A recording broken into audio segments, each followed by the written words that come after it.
When you grew up neglected or abused, yes, you can end up with an anxious attachment style. And that can leave you craving validation and reassurance in relationships that, no, your partner's not about to leave you.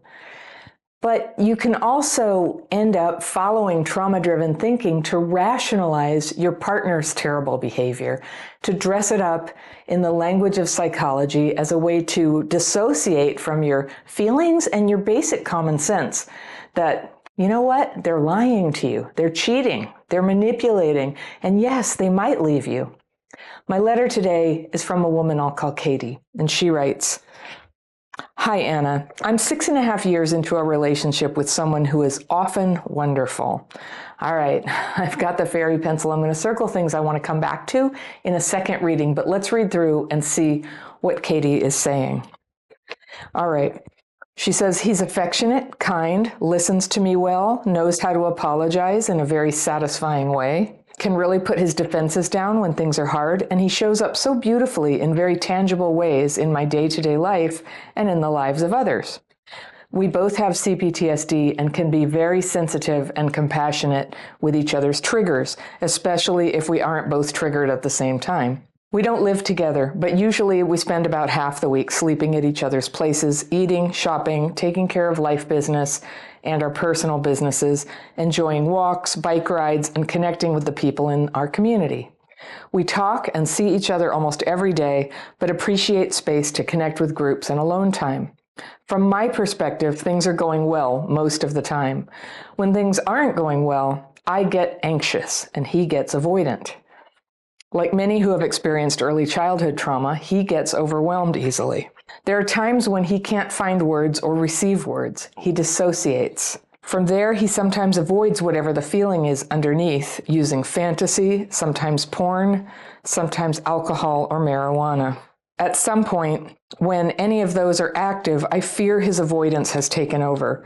If I can approach with enough spaciousness and curiosity, naming observations without bringing up passions or judgments, most of the time he will own up to what's happening and clean up his act, becoming more physically, mentally, and emotionally available. It's a cycle. In our history, the cycles have gotten further and further apart, but when they occur until he comes back to me, I can feel utterly helpless and hopeless. Is that just my abandonment stuff to work on? He recently acknowledged that without realizing it, he plays the rescuer as he shows up beautifully, and that he has a hard time staying connected to his true desires from a moment to moment because he fears losing me. But the not staying true to himself adds to his sense of overwhelm because he loses touch with how to express himself, and he starts not wanting to be with me and amplifying the numbing behaviors. He's working on it. He's practicing saying what might be hard for me to hear. Practicing. I say and feel him leaning in our connection, and he goes to therapy regularly for what it's worth. But I'm not sure where my boundary is and when I put boundaries up to avoid being with what is true. For example, I set a boundary that he not tell me about his fantasies or his ex unless he has decided to actually leave me. I don't want to hear about things that bring up my fear that he's leaving, especially not when they come as a surprise. He feels hurt that I don't accept all of him and says he just wants to tell me about whatever the fantasies are. It's a lot of pencil going on here. Says he just wants to tell me about whatever the fantasies are, not act them out, but to express them instead of hiding them. I've done and am doing a lot of work on myself, soothing the part of me that gets scared when he starts to withdraw or when he has a fantasy. Sometimes I let him deal with not getting to tell me everything. Sometimes I invite him to share when I feel resourced or curious. It helps when I initiate so that it doesn't feel like he drops a bomb on me and he doesn't feel like he has to hide some unlovable part of himself. Important backstory, says Katie. Okay. About 1.5 years into our relationship, not long after he moved to town to be with me, he suddenly needed to go back to his ex to see if she was still in love with him. Big red flag. I broke up with him and he moved on quickly with other women in our circle, in your circle, thinking that we would eventually get together again and he would never be able to have sex with anyone again, so he had to act on the opportunity. Ouch. Though I didn't appreciate those experiences, when COVID came, I needed support and reached out to him. Yes, I chose to be in a relationship with someone who was willing to dismiss my needs and do hurtful things. I'm not proud of that, but I don't regret it. It made sense as we were going into isolation, and I knew my mental health would suffer without physical and emotional connection for what looked like a long road ahead. I figured we'd get through COVID and see where things stood. The isolation gave us time to slow down and look at ourselves and our patterns and build trust and connection. It had seemed like we were doing well in spite of some of the challenges we have. This summer was very busy and he was more avoidant than I prefer, but I felt stronger in my sense of trust that we'd work it out in time and that I didn't need to and couldn't control what was happening. But then he announced that he's not in love with me. When I finally got back into my body and went to learn about what he meant, we moved toward each other and things have felt better, though with hesitation on my part. He now tells me that being in love is a fantasy state and that while he longs for it, he recognizes that truer love is not a passionate and sexy, but is deep and valuable, and he wants to be with me. I feel as back in the zone where he is communicating his care and he's open and available to work on things. It took a lot of work to build trust after he left to explore sex in other places.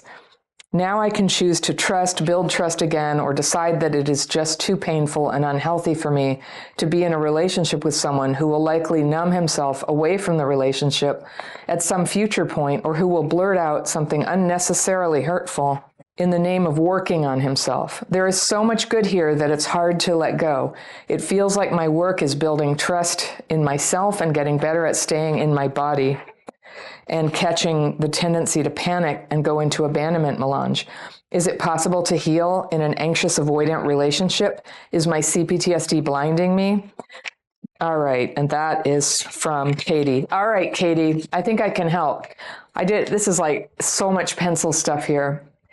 All right, Katie, put on a seatbelt. I feel like you're in denial and that you're rationalizing a whole bunch of stuff. Well, let's go through. I'll go over what you told me so I can just tell you what I was hearing here.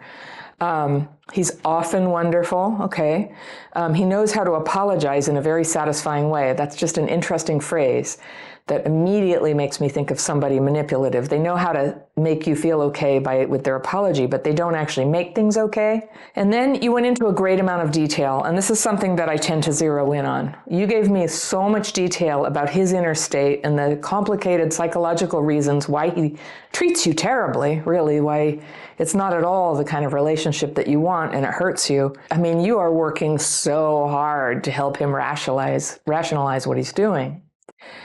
So you said, you get anxious, he gets avoidant. Okay, maybe you do have an anxious attachment style, and maybe that's why you're with a person who basically will never give you any kind of security. For 6 years, wow, that may be why, but I don't think an anxious response to these constant blows to your trust and safety, I don't think that's like some sort of attachment problem. I think that's just rational, but you keep going into denial. When you keep saying you go out of your body, you know what that is? You're dissociated. You can't face how you actually feel. You can't face the writing on the wall, the obvious facts going on here. So this might be hard to hear because I'm just going to say what I can see from the outside, all right? So more detail about him. He can't find words. He can't receive words. He dissociates. From there, he sometimes avoids what the feeling is underneath using fantasy. So I just have a red flag when somebody, a partner, you in this case, instead of describing the behavior, you're really putting your effort into rationalizing the behavior. So from there, you're saying he sometimes avoids whatever the feeling is underneath the fantasy using porn, booze, and marijuana, okay? So avoiding whatever the feeling is, that's, whatever. He's using porn and weed and alcohol in such a way what you're describing, I don't know him. He didn't tell me what the deal is. Lots of people look at porn and drink and use marijuana, but the way you're describing it it just sounds like a slippery person. Personally, I wouldn't date somebody who uses porn. I know that angers people here, but I feel strongly about it. In my life, I dated people who were into it before, and I'll just tell you there's a categorical difference between people who are into it and people who either don't use it or have given it up and are working on staying present in real relationships. And it's a huge difference, and I just, would just like to put it out there for everybody. Consider this. It's so much better without porn. It is a dissociative tool. He avoids the feeling underneath. I don't know, maybe he just likes those things. Maybe he just does. This avoiding the feeling underneath just sounds like coddling some behavior that you don't like. And you think that you are not allowed to like it because all he's doing is trying to avoid a difficult feeling. I don't know, that's what it feels like to me. So then you said at some point, when any one of those are active, as if they are active, it's like, no, he is active. Porn is not active. He's watching porn. He is smoking weed. He is drinking. So they are not active. He is active. So he's doing those things that make you uncomfortable. I fear his avoidance has taken over. I guess you could call it avoidance, but I just keep encouraging you. Just look at the behavior for what it is. Don't label it. Don't psychologize it. Just go, he bails on you emotionally. He's just not there. He would rather do these other things, and he's not there. Okay, this is where the language you're using feels particularly toxic for you. And you say, if I can approach with enough spaciousness and curiosity, naming observations without bringing in passions or judgments. You know what you're describing to me? Walking on eggshells, dissociating, completely abandoning your own gut feeling about the situation, your own emotions.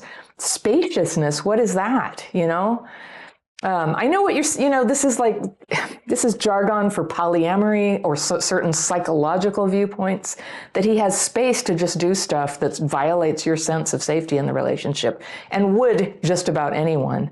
And I know there's always people who are watching who are like, oh, you're so biased against polyamory. Yes, I am. I'm totally biased against it. For people with attachment wounds, it's a terrible idea. I really highly recommend monogamy, commitment, security, getting a safe relationship for you to heal in. And it's easier said than done to create that, but one way you can guarantee you're not going to have it is by dating people like this. Yeah, not having passion or judgments. Why would you not want passion or judgments? Your judgment means discernment, just discerning like, this isn't right. I'm not okay with this. That's what you're talking about. And has he complained to you? Like he doesn't want that from you. Of course he doesn't. Nobody does. And you said, but when they occur, again, I've said this before, there's these signs in the big wilderness areas near me where it says ticks occur. And it always cracks me up. It's like there are ticks and they will bite you and possibly give you Lyme disease is what they're really saying, but they're saying ticks occur.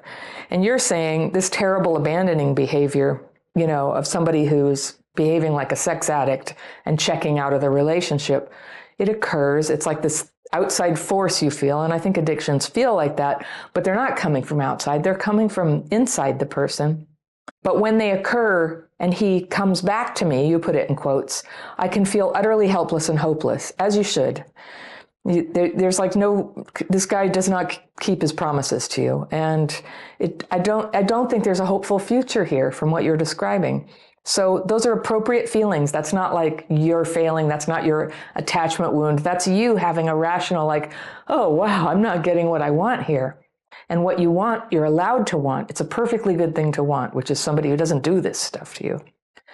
So then you said, is that just my abandonment stuff to work on? No, it's not. It's your dissociation from the truth of how you feel, trying to rationalize and make it work so you can keep this relationship with somebody who makes you very unhappy and insecure. And the good times, I believe you that there are good times. Even in violent relationships, it's hard to leave. People have struggled to leave those relationships because they go, but the good times.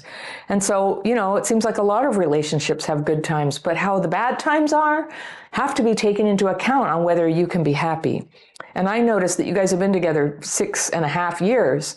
So this relationship is not settling, it's kind of just, this is what it is what it is. And you could accept it if you want to. And I hear you just working overtime, trying to make yourself accept it and act like, oh, I just have an attachment wound. It's my abandonment stuff. It is not your abandonment stuff. It's not your abandonment stuff. And it's just interesting because the really harsh stuff that he did to you came later as a background story. So you said he recently acknowledged that without realizing it, he plays the rescuer as he shows up beautifully. And I'm just like, no, he's not rescuing you. That's a pose and a fantasy maybe on your part that somebody rescues you, and that he has a hard time staying connected to his true desires from moment to moment because he fears losing me. I don't believe it. It sounds good. It sounds true desires, fear, rescue. I don't know. Those are all, to me, those are all red flag concepts. They, you know, a good relationship is one where somebody just like totally shows up for you. They get you, they listen to you, they predict, they kind of know what would be hard for you, and they try to make life good for you instead. And they want you to be happy, and they want to be the person who sets up life so that it supports you and so that you feel safe, like reasonably safe. Your expectations of safety. I mean, this relationship is so not safe. It's so slippery. So, you know, you get to expect safety, but you don't stand up for it for yourself. You're clinging to a relationship that is anything but safe. So anyway, it's more of this like detail on his psychologizing how he doesn't show up for you, how he's not reliable for you, how he's deceived you at times. You said, but the not staying true to himself adds to his sense of overwhelm because he loses touch with how to express himself, and he starts not wanting to be with me and amplifying the numbing behaviors. Yeah, so he sounds pretty triggery, maybe emotionally immature, sex addict. I don't know. That's what I'm getting from the overall story here. He's working on it. Is he? I don't know. Is it changing? No. He's practicing saying what might be hard for me to hear. Well, I just want to reframe that and go, he often says what hurts you to hear. That's practicing? I don't know. I guess you're trying to say that he's not hiding, he's not lying to you, he's saying what hurts. So I see and feel him leaning in our connection, and he goes to therapy, but I'm not sure where my boundary is. Aha, there you go. Now this is one place in the letter where you're focusing on a problem that you have. You're not sure where your boundary is. And when I put boundaries up to avoid being, what's the boundary you're wondering, and when are you putting up boundaries to avoid being with what's true? I think you're doing a lot of things to avoid being with what's true. And the boundary, okay, so then what you're leading up to is you say, for example, I set a boundary that he not tell me about his fantasies or his ex. Yeah, of course.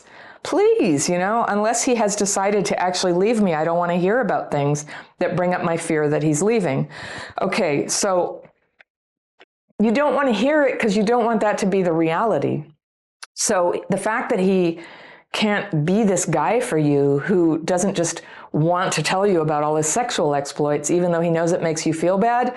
I don't like this guy. I don't think that's good at all. I think that's incredibly, deeply inconsiderate. And if he needs that, he should not be with you.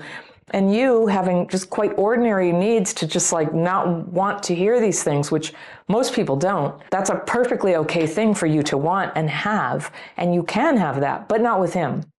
Not with him. He does not care that that hurts you. He feels hurt that I don't accept all of him. Yeah, I know. That's the deal with other people. You know, we don't rage at them. We don't hit them. We might feel rageful. We might feel desperate and stuff, but we don't. We don't do that. We don't get to be all of us. You know, we use restraint. We use consideration. We follow guidelines of the commitment of the relationship. And it sounds like you don't really have that here. You're just kind of keeping it undefined. I don't know, but it's not working for you. It's not working for you. So he says he just wants to tell me about whatever the fantasies are, not act them out, but to express them instead of hiding them. Fair enough, but wrong person. You've said you don't like it. am doing a lot of work on myself, soothing the part of me that gets scared when he starts to withdraw or when he has a fantasy. This is where you scare me, okay? This is where I work on yourself, soothing. No, suppressing, dissociating from. Sure, we've all done it. You're trying to be cool girl here. You've done a lot of work on yourself to suppress the feelings of fear when he starts to withdraw and go into fantasy. Because, come on, you know where it's leading, right? You know. Sometimes I let him deal with not getting to tell me everything. Sometimes I invite him to share when I feel resourced or curious. Those words were kind of alarming me too. They sound so good, so therapy-ish, but I feel resourced and curious. So you ask him about the fantasies that crush you, that hurt you. You said it helps when I initiate so that it doesn't feel like he drops a bomb on me. Dear me. And he doesn't feel like he has to hide some unlovable part about himself. You're not obliged to love somebody's vices. You know, that's what it is. Like escaping with drugs and alcohol and porn, it's a vice. And you don't have to love that. Like, I don't know. I don't know. Then you say important backstory, and it's very important. And it's interesting that it comes back here. About a year and a half into the relationship, he moved to the town. Then he had to go back to his ex and see if she was still in love with him. Big red flag. It's not a red flag, it's a deal killer. It is. And yeah, it's red flag is a warning. But this is like, no, he actually had to go back to his ex and see if she was still in love with him. So you broke up with him, I get it, and he moved on quickly with other women in your circle, thinking that we would eventually get back together again and he would never be able to have sex with anyone again. That is such a sex addict thought. That is a sex addict thought. Well, you know, I will eventually get back together, so I better go out and sleep with all her friends because I'll never have a chance again. Yeah, that's an addict thought. So he had to act on the opportunity. And ouch, you say. Yeah, worse than ouch. And you say, though I didn't appreciate those experiences, when COVID came, you went back to him and you wanted to put it together. And you said, you know, you get through COVID and see where things were. Okay, so you gave it another chance. But here you are, right? Here you are. And then you said this summer was very busy and he was more avoidant than you would prefer. I don't know what you mean by avoidant, but I assume like he's just not showing up for you as an emotionally connected person, supporting you, caring about what you want in the relationship, right? But I felt stronger in my sense of trust that we'd work it out, and I didn't need to and couldn't control what's happening. You can't control what's happening. You don't need to control what's happening, but you have to decide what you will accept. So if you accept this behavior and it's fine with you and you're happy with it, this could work. He's getting everything he wants. But are you? And I don't think you're happy. This is, you know, you're struggling, you're attacking yourself, you're dissociating from your own feelings and, you know, your awareness of what's really happening to make it work. And you're putting a lot of effort into understanding him. And what's really, really missing here is a lot of understanding of yourself. I'm not hearing it. You've kind of left yourself to try. I know, you know what? I've done it. We've all done it. And I know, but it is a very unhappy state. And when it ends, because it can't really last, you know, when it ends, it's a bereft and empty feeling. You know, so much time went by where you were trying so hard to build something when you could have been building something with somebody who wanted to build something. There's the difference, right? This is somebody who he kind of wants a girlfriend while he does what he does. Then he announced he's not in love with you, and that was a huge trigger for me. It's not a trigger, it's another deal killer. He's not in love with you, so he's not boyfriend material. He's had time to be in love with you. It hurt, yeah, it hurt. It's so sad. It's like the saddest thing in the world when you're in love with somebody and they're not in love with you. It's horrible. It's horrible, but there's nothing for it, is there? There's nothing that can be done except to move on. And you said, I jumped to the conclusion that it meant he didn't want to be with me. No, you didn't jump to a conclusion. That is logical. And it does mean that. When you say that, I jumped to a conclusion, I feel like you're repeating lines that were put in your mind and your mouth from somebody trying to rationalize. Just because I'm not in love with you, I didn't say I don't want to be with you. No, this feels so yucky, Katie. It just feels so yucky. I don't want you to have this. So then you said, when I finally got back into my body, yeah, if his behavior like causes you to dissociate and freak out that much that you leave your body, just saying, you know, that's not the idea. That's not love.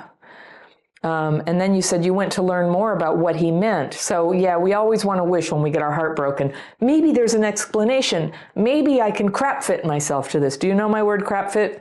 Where you fit yourself to an unacceptable situation or an unacceptable person because you can't bear the drama, the pain of leaving the relationship. Like it becomes unthinkable for people with trauma wounds sometimes.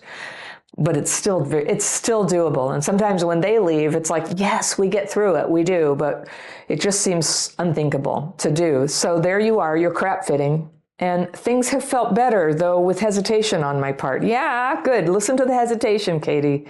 That's right. He now tells me that being in love is a fantasy state. No, it's not. It's not a fantasy state. Me and like millions of others in the world are here to say, no, it's a real thing. And it's a prerequisite for a romantic relationship. Many people go into loveless relationships or polyamorous, I don't know, there's so many ways you could do this, right? But it's not a fantasy state. Being in love is a real thing, and it's what bonds people together and makes it possible to stay for the long term. If he's not in love with you, I mean, he is so grooming you to go have sex with other people. I'm sorry, I just hear that over and over again, and it's working because you're explaining it away. You're leaving your body to not face it, You said it's a fantasy state that while he longs for it, he recognizes that truer love is not as passionate and sexy. Well, longer term love is not as passionate and sexy, but it's very, deep and valuable. And he wants to be with you. Okay, but I'm not hearing fidelity in the future here. I feel us back in the zone where he is communicating his care and open, available to work on things. Working on things is good when you're actually working towards the same thing. But you've abandoned what it is you want. So you're working towards what he wants. And it's working. He's getting what he wants. It took a lot of work to build trust after he left to explore sex in other places. All right, well, fair enough. You broke up with him because of that, because he went to his ex. Yeah. So it took a lot of work to build trust. Yeah. And you say, now I can choose to trust and build trust again. You can choose to kid yourself that this is a trustworthy relationship. But as I've said over and over again, I'm not hearing that it is. Don't kid yourself. I just don't gaslight yourself into believing that if you could just suppress your emotions enough, this would turn out to be this lovely thing. I don't think so. If you could suppress your emotions enough, you can stay with him while he pursues other women, which, I just get the feeling like it's already happening and always has been.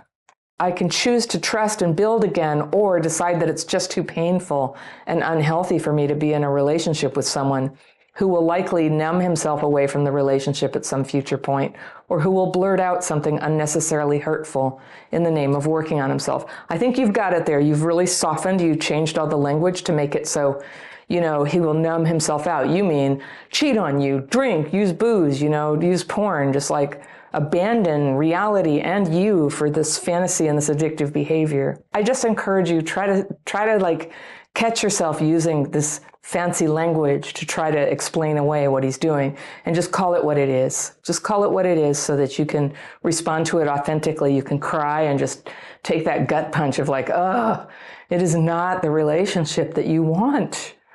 It is not. Or he'll blurt out something unnecessarily hurtful in the name of working on himself. Yeah, that's bullshit. I'm sorry. And I also would say unnecessarily hurtful. In a way, I think it's necessary for him to say things like, I'm not in love with you. That's necessarily hurtful. It's good he said that because now you know. If he had avoided saying that to you, don't imagine that then there would be no problem. You wouldn't have pain because he wouldn't have told you what you already feel in your gut. You feel it. I keep hearing that. It just keeps peeking through the clouds. It's like, but wait, this is unhealthy. But wait. And then, yeah, it is unhealthy. And then you said there's so much good here, and there always is, even with the worst relationships, that it's hard to let go. It is hard. It's hard to go decide to be alone instead of with somebody, even if, I just want to remind you that sometimes leaving the crap relationship, it's just, there's this good, clean, open feeling, just like, just out, no longer compromising your integrity, no longer kidding yourself, no longer having to work so hard to not face what's really happening. It's just peace and clarity. And often from that place, like all kinds of good things can come into your life, including a proper relationship with somebody who shares the common goal to be, faithful to each other. It feels like my work is building trust in myself and getting better at staying in my body and catching the tendency to panic and go into abandonment melange. The first two, yes. Learn to trust in yourself, not him. Get better at staying in your body, meaning real, present, not abandoning and going into a justification and fantasy. And then when you say catching the tendency to panic and go into abandonment melange, yes, abandonment melange is like a very intense emotional reaction to abandonment. But honey, you've been abandoned. You are being abandoned every day. So it's natural to feel abandoned. It does not feel good. And there's no amount of stuffing the feeling down that's going to make that feel better. So you said, is it possible to heal in an anxious avoidant relationship? Yes, it is possible to heal in an anxious avoidant relationship. But I don't think what you're talking about here is an anxious avoidant relationship. I think it's you're in a relationship with a sex addict. And so avoidant, maybe, I think by definition, people who are in addiction are avoidant because if people know that what they're doing, they interfere with what they're trying to do. And I know from bitter experience what this is like. So anxious avoidant would be, one person tends to be uncomfortable with closeness, but they don't go cheat. That's a different thing. That may be where somebody who's avoidant goes, but they don't lie, they don't cheat, they don't gaslight. That's a different thing. So avoidant means it's uncomfortable, they're slow, they need a lot of space and time, not too much pressure to get close. They can't take a whole bunch of talking about feelings all the time, but sometimes. But here's the thing about an avoidant. They meet you halfway. They know that you're working extra to be okay with them being kind of avoidant, but they're working extra to give you the reassurance. So that, you're talking about some of the language and things he said that were that, but they're nullified by the behaviors. That's the deal. So they feel like manipulation to me.